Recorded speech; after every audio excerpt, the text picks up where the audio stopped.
The number one rule when trying to keep a secret is don't talk about the thing you're trying to keep secretive. So when you go to the Calgary Flames website and you see gigantic pictures of draft prospects, Zeev Buium, Zane Parekh, Cole Iserman, but nothing about a certain player, makes me wonder, are the Calgary Flames blowing smoke so they can draft Tij Iginla with the number 9 overall pick at this year's NHL draft? Hey everybody, welcome into Clearing the Benches, your one-stop shop for daily fresh hockey content. If you go ahead and hit your subscribe button right now, every single day, we'll bring you in a new hockey video to enjoy. Well, as the draft is getting closer, we've all started to hear this story more and more.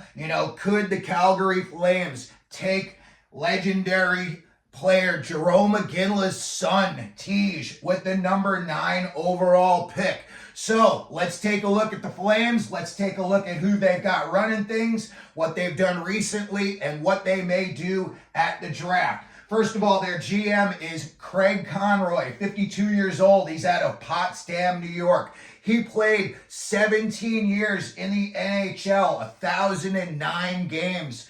He played for Montreal, St. Louis, Calgary, LA, and then back to Calgary again. He was the captain of the Calgary Flames during his tenure there. He was an excellent defensive player, but he also had 542 NHL points, so he could do it at both ends. Now, here's where it gets interesting as far as the, Calgary Flames, Jarome Iginla, Tij Iginla triangle. When Craig Conroy was a player on the Flames, his line mate was Jarome Iginla.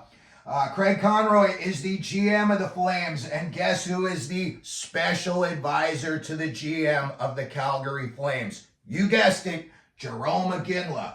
So let's take a look at what this could play out, how it could all play out. Let's take a look at the number 9 picks in NHL draft history. And there are some good ones. And the number 9 overall selection is Rod Brind'Amour. He had more points than anyone else on this list. Cam Neely, Brian Leetch, Logan Couture, Dion Phaneuf, Jacob Trouba, Mike Rupp, Doug Bodger, Laurie Boschman. What a tough guy that guy was. Dougie Hamilton, Bo Horvat, Timo Meier, Nick Ehlers up in Winnipeg, Sergachev down in Tampa Bay, Josh Bailey, been on the Islanders forever. They were all drafted number 9 overall.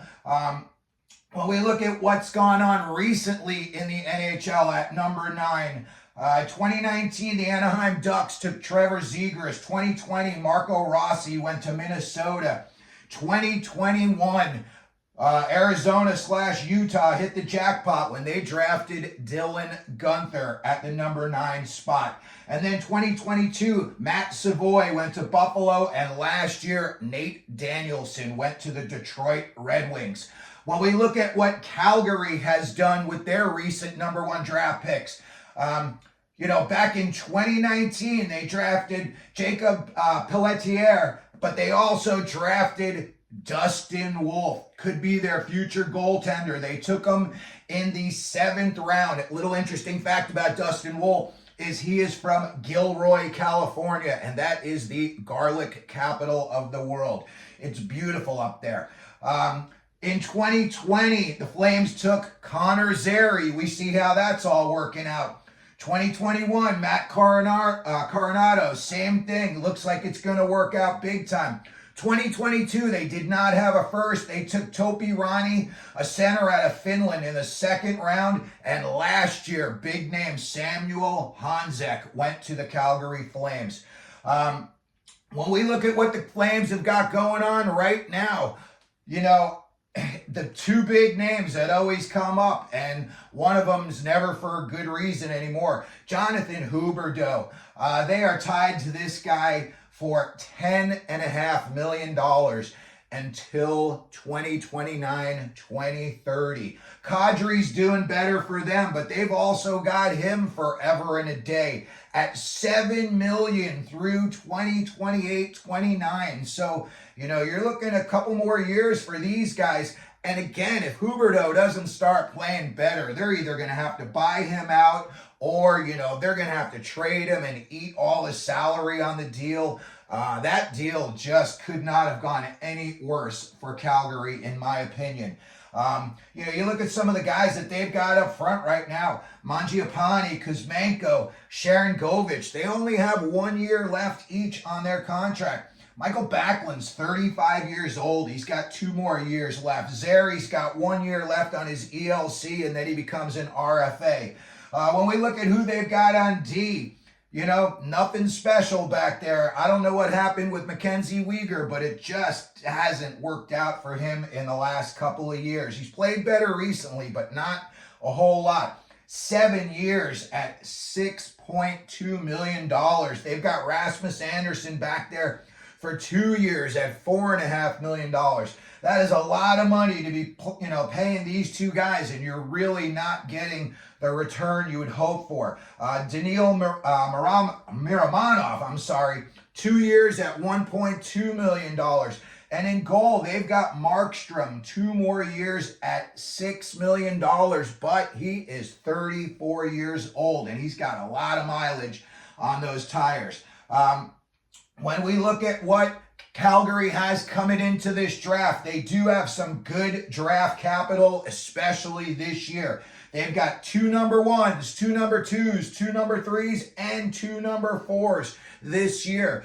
If they, maybe they've got their heart set on Tij Iginla, let's just say. And let's say he's still available. Montreal just picked at 5, and now it's going to be Utah, and he's still available.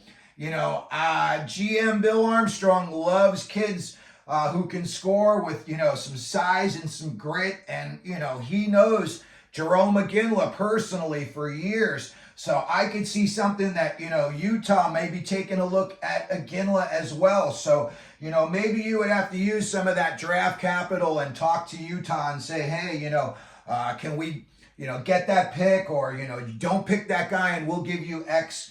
However these trade deals work, especially on draft day, there's got to be a lot of pressure. You're on the clock. You're trying to make things happen, big things happen, that could sway your future, and you're trying to do it in a 5-minute window. When I look at their 2024 draft options, recently, when they made all their picks except for Dustin Wolf, they were all forwards. I think they need to get better on the back end. And then, at number 9, who knows how this draft is going to play out 2 through 10. Nobody has any idea. All of the expert people, it's just a matter of, who Chicago likes, who Anaheim likes, who Columbus likes. And, they may take what everybody else says and throw it out the window if they think that, they know something that nobody else knows about a certain player. So they've got draft capital that they could make some moves if they wanted to. When I look at, the 2024 draft options on D, I don't know if they're going to be there at 9, but, the way things are working out, one of these guys could drop. I think 2 of them are going to drop. And I'm talking Sam Dickinson and Bouillon are going to be drafted very high. I doubt either one of them is going to be there at 9. Carter Yakimchuk. Now, if they were not able to get Tij Iginla, or, for whatever reason they didn't want to pick him, which I highly doubt, Carter Yakimchuk, Calgary Hitmen, right in their backyard. Just what the doctor ordered. A big, nasty, stay-at-home type defenseman. And Calgary needs some of that, moving forward. Adam Juracek is another guy whose name is going to be available at that spot that they could take a serious look at. Matvei Shervin, the Russian kid. Charlie Ellick's got some size to him. And then you got a kid out of Sweden that no one's talking about, Leo Wallenius. All of these kids have been highly scouted, especially kids in Sweden. Everybody knows every move that they make, even here in North America. Their scouts are like, oh, hey, he had breakfast just now and he likes Cheerios. That's the kind of stuff that these scouts are telling about, prospects. So any of these names, and it's just because we're not really all that familiar with them, doesn't mean A, they're not good, and B, they may not get picked high. When I look at forward, yes, you've got the Tij Iginla situation, and I'm just going to say, If Calgary were to take Tij Iginla, I could not see any downside to that whatsoever. I think it would be great for not only the team, on the ice and off the ice. The city is just going to be, re-energized. The league, what a great story. Everybody loves Jarome Iginla. Now every time your team plays Calgary, you can have a in-between periods interview with Jarome Iginla and you can find out what's going on with his son. So as far as, something like that, I really do think that is an option, especially if Tij Iginla is still there at the number 9 pick. Another guy that you could take, highly, highly skilled, and personally, I like him just a little bit better than Iginla, and that's Berkeley Catton. To me, I see another Logan Cooley type player, a little Brad Marchand sprinkled in. Cole Yzerman, we all know he can score, but it's, people are a little worried what he does when he doesn't have the puck on his stick, and he's got a little bit of an attitude, and people think he may be a little bit me. You know what? When you're me means I want to score goals, that's not a bad thing for any team. Consta Helenius, I could see them taking Helenius with this pick. And nothing for nothing against Tij Iginla. I think this would be a guy, I think he may turn out to be better than Iginla when we get to the pro level. If they want some size, you got two guys in Liam Greentree and Beckett Seneca. I don't think you could go wrong with either one of those guys. When we look at their options with the pick, obviously they could keep the pick. In my opinion, if they did, they should go D. Again, I would go Carter Yakimchuk. I doubt he's going to fall that far, but, a guy like Salaya fell down to 9. I could see Calgary jumping all over that as well. You don't know. Maybe they really do want Iginla, and maybe maybe, like I said, around the 5th pick, he hasn't gone yet, and Calgary starts getting a little bit nervous, and they start calling teams, they start calling Utah, they start calling Seattle, they call everybody ahead of them and say, hey, are you thinking about drafting him? If you are, can we make a deal so we can draft him? Again, that's all the stuff that happens on draft day. They could also swap picks, they could get some additional draft prospects. Maybe they want to move down 1 or 2 picks. Let's say that Iginla gets drafted already and now they're sitting there at 9 and they're kind of wondering what they want to do.